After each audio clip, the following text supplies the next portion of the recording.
Mr. President, no issue dominates our attention more these days than our growing rivalry with China, and rightly so. It's a historic challenge. It's one that I think we waited way too long to recognize, and now we're scrambling to make up for that.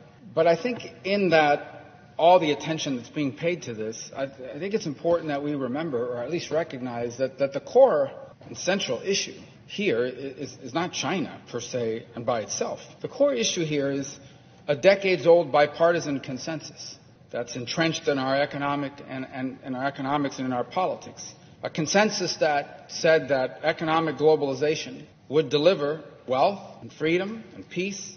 It was almost a religious faith in the power of the free flow of people and money and goods across borders as the answer to virtually every problem that faced the world. And that's how we built our politics. That's how we built our foreign policy. And you know what? For about 50 years after World War II, it generally worked. And the reason why it generally worked is because we didn't actually have a global market. If you looked at the economy that we were engaged in, even through free trade and the like during that period of time, it was primarily a market made up of democratic allies, of countries that shared common values and common priorities for the future.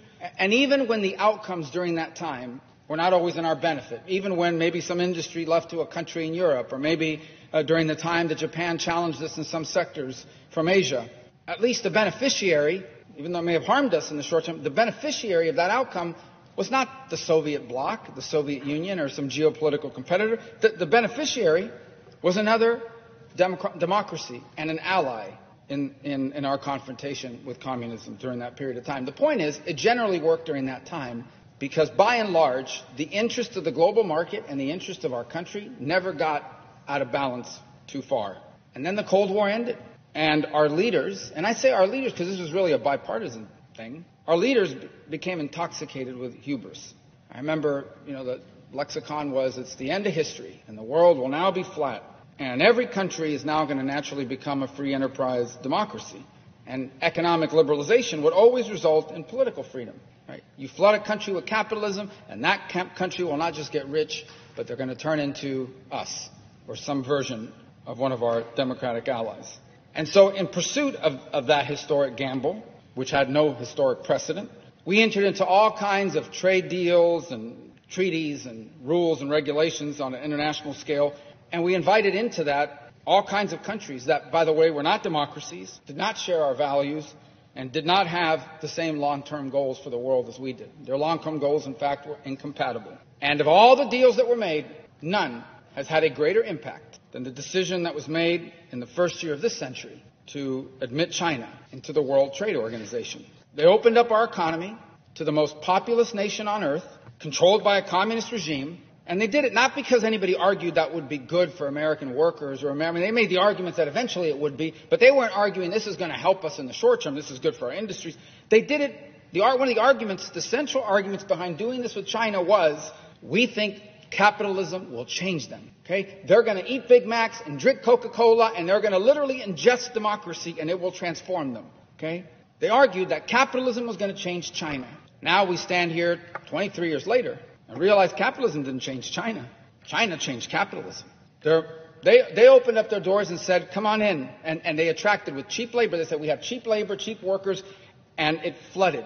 Millions of American jobs, important industries, factories flooded into China. And they did it with the promise of luring American investors. American money poured into China. All of it with the promise that you can make a lot of money in this huge market very quickly. Huge rates of return. And obviously for the companies, lower labor costs, and therefore more profits for them. And we lost jobs. And factories closed. And towns were gutted. But the leaders at that time said, don't worry, they're only taking the bad jobs. The jobs that have left, these are not the good jobs. These bad jobs are going to be replaced by good jobs, better jobs. Americans are going to be able to have those jobs. And those Chinese workers that took your jobs, they're going to get richer now. And with that money they've started to make, they're going to do two things. They're going to start buying American products, and they're going to demand democracy and freedom, and they're going to change China. Well, I don't think I'm going to spend a lot of time today explaining that did not work out. That is not how it played out. China allowed our companies in. But you know what they did? They forced every one of these companies to partner with a Chinese company, a small one at the time. They forced you to partner with them, and they stole your trade secrets. So they invited them in, they learned how to do whatever it is you did, and when they no longer needed you, they kicked you out, their company took over, and in many cases, they put the company that taught them how to do it or that they stole the secrets from, they put them out of business. That's what they did. They used it to build up their own economy, their own companies. The Chinese middle class also grew at a historic rate, but ours collapsed. An almost inverse effect. The numbers are stunning. If you look at the destruction of these American working class jobs and the rise of the middle class in China, they happen at the same time and at almost at the same scale. China did get rich. They most certainly got rich, but they didn't use that money to buy our products. They used that money to buy the products that are made in China. And they didn't become a democracy either. Now what you have is what was once a poor Chinese Communist Party. Now you have a rich Chinese Communist Party that has tightened its grip on the country and that's actually started going around the world trying to export their authoritarian model. They literally go around telling countries democracy cannot solve problems. Our system is so much better at solving problems. We can move quicker. We don't have to have a town hall meeting before we do everything. We can have strategic 20-year plans, and we can solve your problems. And for developing countries around the world, it potentially has some appeal. The fact is that we're now confronted with the consequences of this historic and catastrophic mistake. And it's important to understand what some of these are, and they'll be familiar to you because we see them every day. They play out not just on the floor of the Senate, they play out in our society and our politics on television. First, we're a nation that's bitterly divided. And it's easy and lazy to say, well, we're divided, Republicans, Democrats, liberals, conservatives. This division is, frankly, the biggest division. Americans are not even ideological, per se. They seem to be attitudinal. And largely, they seem to be along the lines of affluent class of people that work in jobs and careers and in industries and live in places that have benefited from this rearrangement of the global economy. They do jobs that pay well and that work in a system like this, divided against the millions of working people who are left behind by all these changes and live in places that are literally hollowed out, once vibrant communities that have been gutted.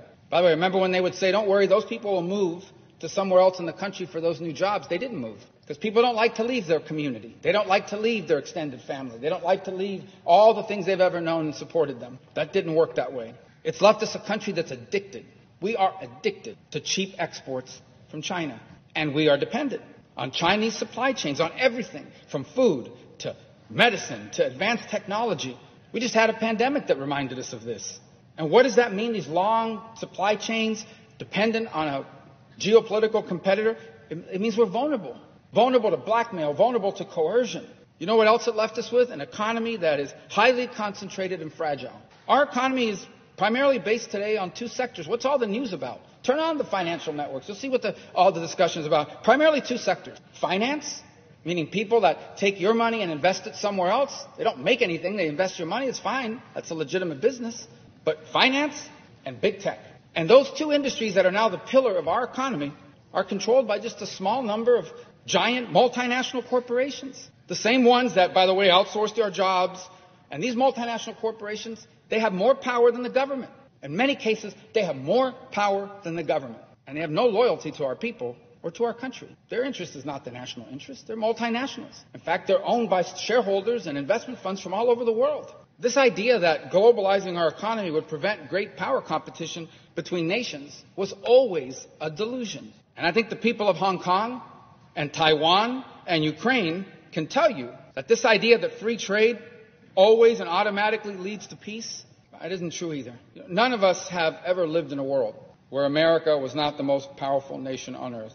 I was born into and grew up in a world where two superpowers were faced off in this long, cold, and dangerous Cold War between communism and freedom, between the free world and people who lived enslaved behind an iron curtain. And then I came of age, literally came of age, 89, 91, 18 to 20 years of age, first years in college. I came of age, and suddenly I watched the Berlin Wall fall, and I saw the Soviet Union collapse. And let me tell you, if you had told me 10 years earlier, you told anybody, the Soviet Union is going to vanish off the face of the earth, there will be no more, wouldn't have believed it. It was a time when truly historic and unprecedented. But now, 3 decades later, we find ourselves once again in a rivalry with another great power.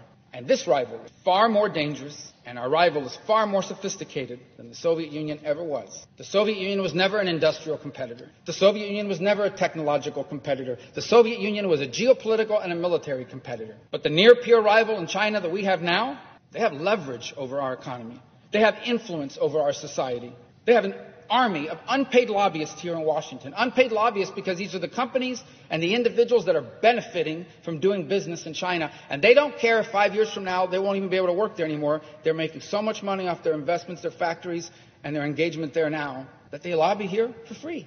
on their behalf. And by the way, this is a rival that has perfected. They have perfected the tactic of using our own media, our own universities, our own investment funds, our own corporations against us. They've used it against us every day. And all this focus on China, and look, I've talked about as much about China as anybody here, going back 5-6 years now. But this is not the story of what China has done to us. What China has done is they saw a system that we created. They took advantage of its benefits. They didn't live up to its obligations. You know why? Because China was trying to build their country. They were making decisions that was in China's national interest, not in the interest of the global economy or some fantasy about how if two nations are in business and there's a McDonald's in both countries, they'll never go to war. This is not the story of what China's done to us. This is the story of what we've done to ourselves, because we've allowed this system of globalization to drive our economic policies and our politics, and it remains entrenched. Even now, people who agree that we have to do something about this will tell you, but we can't do that. We can't do that because it will hurt exports. They'll put a tariff on some industry. China will kick us off. None of this is going to matter in 5-6 years. They won't need to tariff farm goods from the United States. They'll own the farm. They're already buying up farmland. You don't have to worry about the investment funds won't be able to make a return on their investment in 5 years. They won't need their money anymore. So this system was a disaster. And the result of the system was not global peace and global prosperity. The result was not the world without walls in which we were all part of one big happy human family. The reality was people live in nations, and nations have interests. And by and large, for almost all of human history, nations have acted in the interest of their nations. And now we see what happens when one side does that and the other does not. The result has been the rise of China and big business. The two big winners in all of this is the consolidation of corporate power in the hands of a handful of companies in key industries, and the rapid and historic rise of China at our expense. China's a populous country. They're always going to be a superpower. They were always going to be one. But they did it faster because they did it at our expense. They didn't create these jobs. They moved them. They didn't create these industries. They took them. We buy solar panels from China. Who invented solar panels? We did. They lead the world now in battery productions for these electric vehicles. We invented it. They make them. They perfected. They now lead the technology. I can go on and on. They're building more coal-fired plants than any country on earth. Today, China has more surplus refining capacity for oil than any nation on the planet. This era has to end now. It's not about just taking on China. It is about changing the way we think. It's not 2000 anymore. It's not 1999 anymore. This is a different world. And in a series of speeches over the next few weeks, I'm going to attempt to outline a coherent alternative moving forward, in the hopes that we don't just sit around here all day trying to outdo each other about who's going to ban this and who's going to block that going to China. This is about a lot more than just banning this and stopping that. It's about a coherent approach to a difficult and historic challenge. And look, it's a complicated one. And complicated problems rarely, if ever, have simple solutions. But the simplest way I can describe how I think we should move forward, and I'll have to describe it obviously in more detail, is we need to fundamentally realign the assumptions and the ideas behind our economic and foreign policies. We need a new system of global economics where we enter into global trade agreements, not with the goal of doing what's good for the global economy, but what's good for us. If a trade deal creates American jobs or strengthens a key American industry, we do that deal. If it undermines us, we don't do the deal just because it would be good for the global economy or because in the free market lab experiment, it's the right thing to do. We don't live in a lab. We're human beings of flesh and blood who live in the real world. In a lab, when a factory leaves, in an economic theory, when a factory leaves and a job is lost, it's just a number on a spreadsheet. In real life, when a factory leaves and a job is lost, a dad loses his job, a single mom, for example, loses the ability to support her family, and a community is gutted. So we'll need to enter into global trade agreements. We're not talking about isolationism here, but the criteria for every agreement needs to be, is it good for our industries and workers or is it bad? It sounds pretty simplistic. I don't know how anyone could disagree that we should not enter into trade agreements that are bad for American workers and bad for key industries. We also, by the way, need to enter into foreign policy alliances that reward our allies and strengthen those who share our values and our principles. And that also, by the way, help create American jobs and strengthen American industry. And if it can't be here, then strengthen the ability of an ally to be the source of our supplies. But I will tell you this at the outset, it will not be easy, because those who have prospered and flourished under the status quo, they still have a lot of power, and they will use it to protect that status quo. But we have no choice but to change direction, because our success or our failure is going to define the 21st century.